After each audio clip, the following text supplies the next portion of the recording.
Vous connaissez notre rapport prudent aux sanctions contre l'Iran. Je considère que les sanctions sont quelque chose qui n'a que peu de perspectives.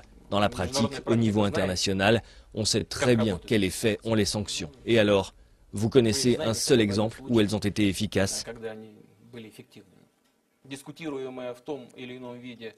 L'usage de la force, d'une façon ou d'une autre, il me semble qu'il ne faut même pas en parler.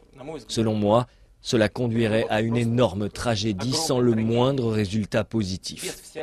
Les conséquences liées à la radicalisation du monde islamique et celles en matière de déstabilisation de la région seront catastrophiques.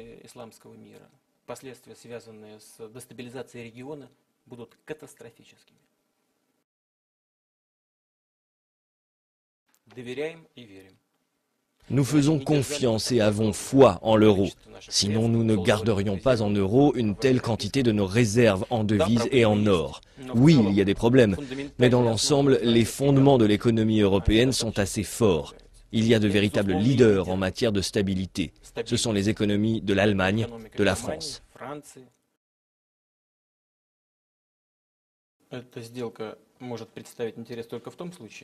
Cette transaction ne peut être intéressante que si elle est accompagnée en parallèle d'un transfert de technologie.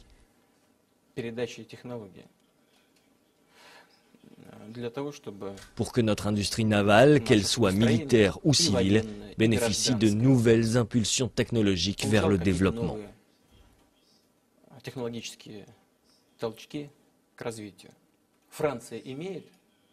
L'armée française possède des porte-hélicoptères de ce type?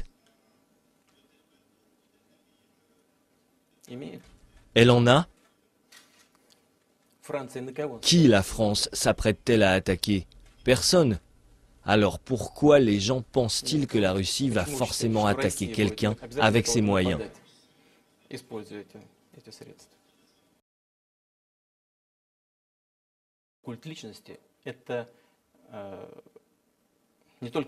Le culte de la personnalité, ce n'est pas seulement quand une personne est au centre des attentions.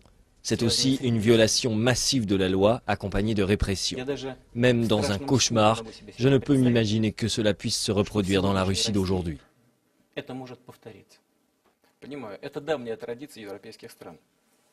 Je comprends bien que c'est une vieille tradition des pays européens d'imposer leurs normes et leurs règles. Souvenez-vous de la colonisation en Afrique. J'ai le sentiment que cette vieille tradition s'applique désormais à la démocratie.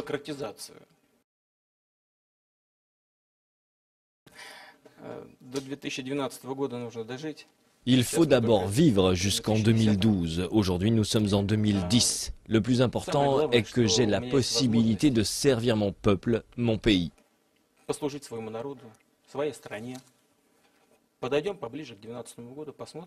En approchant de 2012, on verra.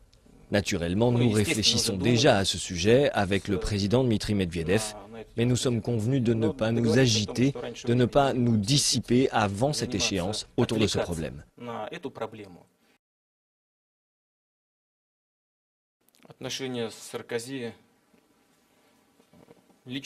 Mes relations personnelles avec Sarkozy sont très bonnes. Ce sont des relations de camaraderie et je dirais même d'amitié. En général, je voudrais faire remarquer que les relations entre les chefs d'État sont dictées pas seulement et même pas tellement par des sympathies ou antipathies personnelles, mais plutôt par les intérêts des pays. Et la Russie et la France sont des partenaires historiques depuis très longtemps. La deuxième au monde après Mississippi. Est-ce que vous avez...